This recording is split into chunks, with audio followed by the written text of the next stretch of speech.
किसका? प्रभु का। यह नाम नहीं इंसान का, यह नाम है भगवान का। जीते जी प्रभु दर्शन कौन कराएंगे? तो प्रेम से बोलो जय। जय गुरुदेव। गुरु महाराजों के पावन चरणों में बारंबार प्रणाम। सृष्टि रचयिता ईश्वर भगवान और उनकी दृश्य अदृश्य शक्तियों को प्रणाम। सात स्वरूप अन्ना जी, दादाजी, इनके चरणों में प्रणाम करते हुए यहाँ पर मौजूद गांव के सभी धर्म प्रेमी भाई बहन, माता पिता और गुरु रूप संगत, आप सबको गुरु परमात्मा मानकर आपके चरणों में अपनी पूरी विनम्रता के साथ प्रणाम। जय गुरु। धर्म प्रेमी भाई बहनों, हमारे गुरु महाराज बाबा जय गुरुदेव साहब ने शहरों में, गांवों में, जंगलों में, सब जगह जहां इंसान होने की आशंकाएं है, वहां पर भी जाकर के, जहां रास्ते नहीं थे ऐसी जगहों पर जाकर के लोगों को धर्म के रास्ते पे लाए। जो सत्य सनातन मार्ग है वो लोगों को दिया। ये ऐसे महात्मा है जो पूरे हिंदुस्तान में घूमे और लोगों को, जीवों को समझाए। 35-40 करोड़ लोग जो है वो समझ गए। गुरु महाराज अपना सत्संग जब शुरू करते थे तो सत्संग में गुरु महाराज कई बार ये लफ्ज दोहराते थे। वो कहते थे कि बच्चों शंका ना करो, ये पहला लफ्ज होता था। और कहते थे कि शंका करने से विनाश होता है, शंका एक असुर है, ये विनाश करवा देता है। फिर शंका घर में पति पत्नी में हो, भाई भाई में हो, मित्र में हो, व्यापार में हो या राजनीति में हो, देश की समस्याओं में हो, तो शंका कभी भी नहीं करनी चाहिए। लेकिन इंसानी स्वभाव जो है वो शंका किए बगैर नहीं रहता, और जब शंका आ जाती है तो हम लाभ से वंचित हो जाते हैं। आसान तरीके से इस प्रमाण को मैं आपको समझाऊं तो जब मर्यादा पुरुषोत्तम श्री राम इस धरती पर आए तो 60,000 वर्ष पहले वाल्मीकि जी ने यह भविष्यवाणी की थी कि मर्यादा पुरुषोत्तम श्री राम जी आएंगे, धर्म की स्थापना करेंगे, इस प्रकार से कार्य होगा। लोगों को मालूम था, रामायण लिख चुकी थी। फिर मर्यादा पुरुषोत्तम श्री राम ने इस धरती पर जन्म लिया।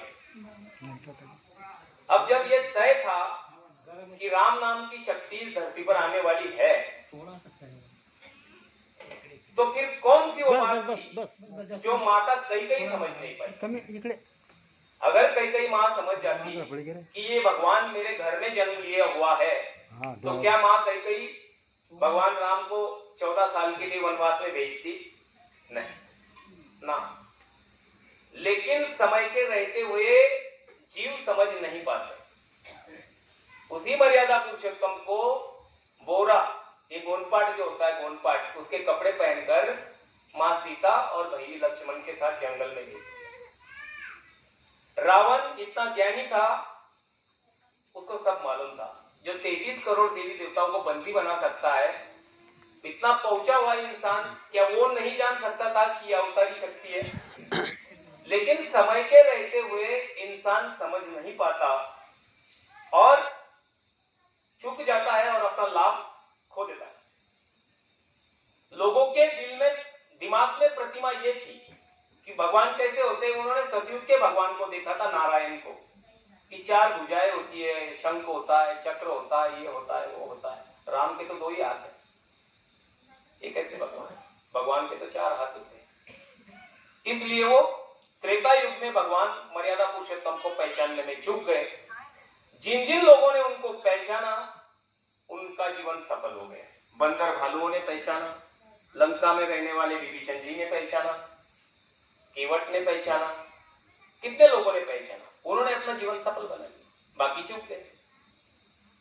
वैसे ही जब द्वापर में भगवान कृष्ण इस धरती पर आने वाले थे तो सुपच जी ने पहले घोषणा कर दी कि कृष्ण नाम की कोई शक्ति इस धरती पर आने वाली है।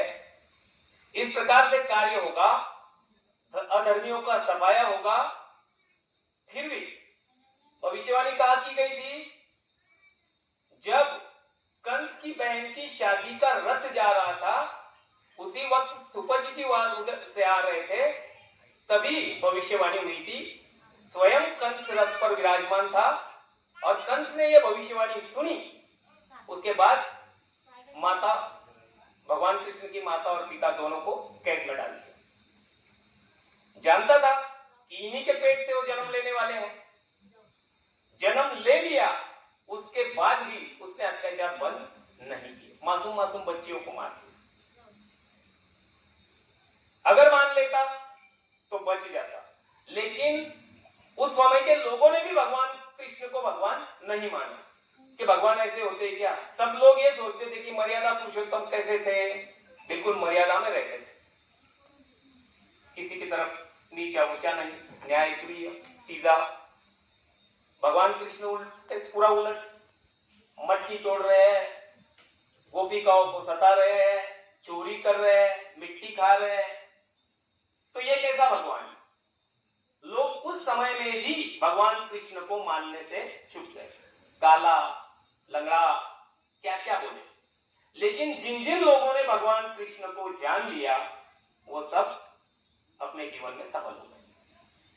उसी तरह हर युग में नाम आता है और जीवों को वो समझाया जाता है।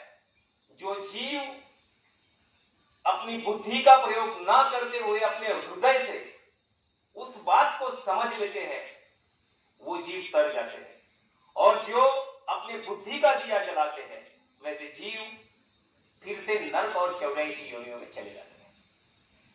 जो अभी अभी मेरे भाई ने कहा कि आप देख रही हो, पेड़ देख रही हो, पौधा देख रही हो, गाय, भैंस, सुअर, गधा, डुक्कर, जो भी है, कितने कितने कीड़े मकोड़े हैं, नाली में है, ये सब इन्हीं में से सब हम आप सब हर एक इसमें से पार होकर के कितने कितने बार, एक बार नहीं, कितने कितने बार पार होकर के हमने ये नर्तन पाया और आज यहां बैठे।